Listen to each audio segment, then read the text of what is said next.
공직선거법상 허위사실 공표 혐의로 재판에 넘겨진 이재명 경기도지사에 대한 대법원의 최종 판단이 오늘 오후에 나옵니다. 지사직을 유지할 수 있을지 여부가 판가름 나게 되는데요. 대법원에 나가 있는 취재기자 연결하겠습니다. 강은나래 기자. 네, 대법원에 나와 있습니다. 대법원은 오늘 오후 2시 이재명 경기지사가 공직선거법 위반 혐의로 기소된 사건에 상고심 선고를 진행합니다. 법원 주변에는 오전 11시부터 배부하는 방청권을 받으려는 시민들이 새벽 시간부터 몰렸는데요. 대부분 이 지사의 지지자들로 바닥에 앉아서 진을 친 모습이었습니다. 광주광역시에서 어제 오후 2시에 서울에 도착해서 밤을 샜다는 지지자도 있었습니다. 이 지사가 받고 있는 혐의는 직권남용과 공직선거법상 허위사실 공표 등 모두 4가지입니다. 1심 법원은 4가지 혐의 모두 무죄로 봤습니다. 하지만 2심 재판부는 이 가운데 친형 강제 입원과 관련한 허위사실 공표 혐의에 대해서는 죄가 있다고 보고 벌금 300만 원을 선고했습니다. 공직선거법상 100만 원 이상의 벌금형을 받으면 당선이 무효가 됩니다. 오늘 대법원은 이 2심 판결을 확정할지 아니면 무죄 취지로 사건을 돌려보낼지 결정합니다.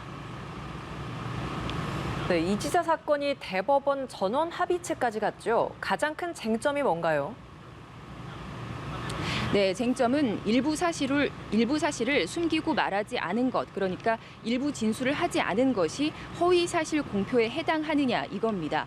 이 지사가 2018년 지방선거 당시에 한 방송사에 출연해서 이 경기도지사 후보자 토론회에 출연을 했습니다.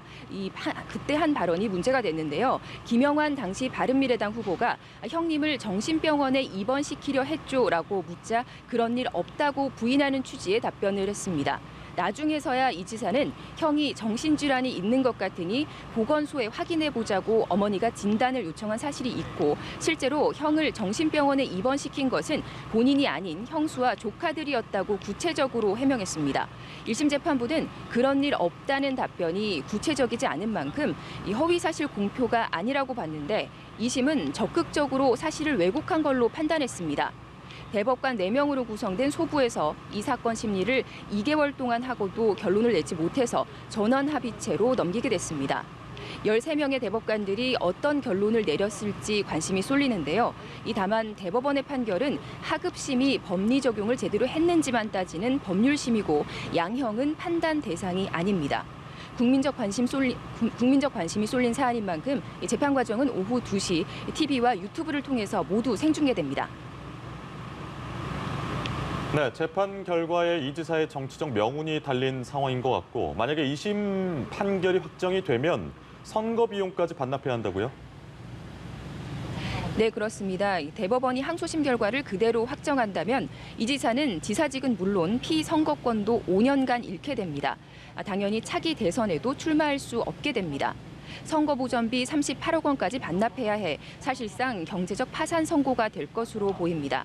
그러나 대법원이 사건을 무죄 취지로 돌려보낸다면 이 지사는 재판을 다시 받을 기회를 얻게 됩니다. 대권주자로서 정치적 생명도 이어가고 입지를 더 굳힐 수 있습니다. 주심을 맡은 노정희 대법관이 과거 이 지사 사건과 비슷한 공직선거법상 허위사실 공표 혐의 사건을 무죄 취지로 파기환송한 적이 있다는 점도 주목할 만합니다. 이 지사는 오늘 법원에는 나오지 않을 것으로 알려졌는데요. 이 지사는 출근길에 겸허히 결과를 기다리겠다고 밝혔습니다. 판결에 따라서 내년 4월 보궐선거와 차기 대선 판도까지 요동칠 것으로 보입니다. 지금까지 대법원에서 전해드렸습니다.